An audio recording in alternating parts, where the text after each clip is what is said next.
Assalomu alaykum hurmatli tinglovchilar.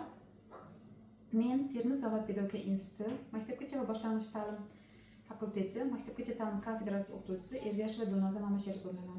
Bugun sizlar bilan men maktabgacha ta'lim metodikasi fanidan maktabgacha ta'lim tashkilotlarida bayram ertaliklarini tashkil qilish mavzusi bilan tanishib o'tamiz.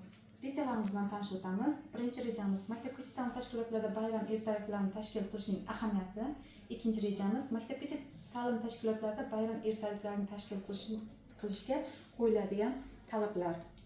Xo'sh, maktabgacha ta'lim tashkilotlarida bayram ertaliklarini tashkil qilishning ahamiyati nimada ekan? Avvalo shu bilan sizlar bilan biz tanishib o'tamiz. Maktabgacha ta'lim tashkilotlaridagi ertaliklar va bayramlar davlatimizning muhim voqealari bilan bog'liq tarzda tashkil etiladi.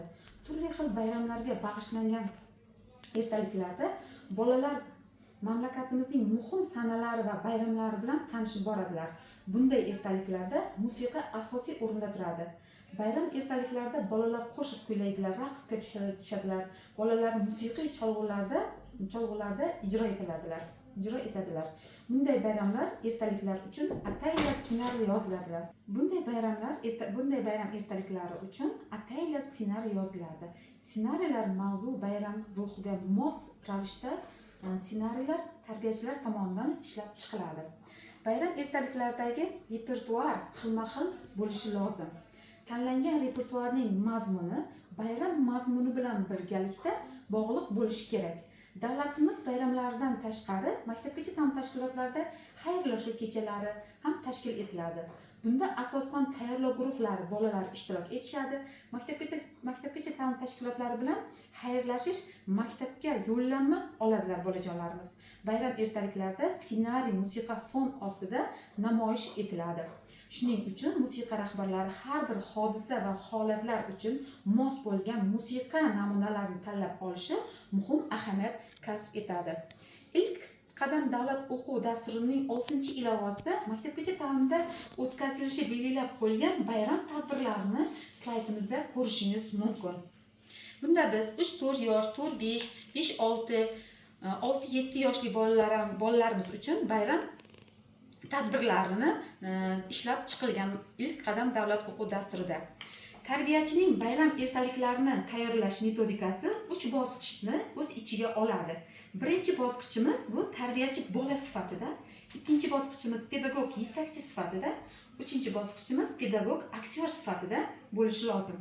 Bu jarayonda esa maqsad bolalarning musiqiy va ijro etishdagi qiyinchiliklarni tushunib, qiynalayotgan vaqtda yordam bera olishi, o'zlarining sahna nutqini, tashkiliy muammolarni hal qilishi, o'z ustida ishlab o'rgatishdan iborat bo'ladi. Tarbiyachining vazifalari esa birinchi bosqichda bolalar bilan musiqiy repertuarni o'rganish, ya'ni ohang so'zlari, raqslardagi harakatlar, tartiblar, o'yin qoidalari, orkestr qismlari bilan tanishtirish.